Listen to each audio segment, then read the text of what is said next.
Well, I mean, there's really no Yummy? excuse for abusive, let alone assault against these people. They are people that are doing a Is it job yummy? for us, and I think we should thank them. Go up and go shake their hand. Yeah, I guess it's not yummy. doing that these days if anymore, but go up and thank them for what they're doing.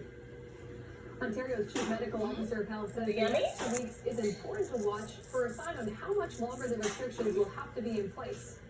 I don't know. Is it yummy? Continuing to make sure we're doing our distancing, get those numbers down.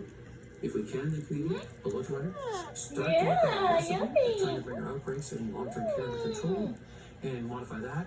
Look at our retirement homes, get on top of that, and our other congregate settings and other risk populations. So the tasks are serial, and we have to keep working at it.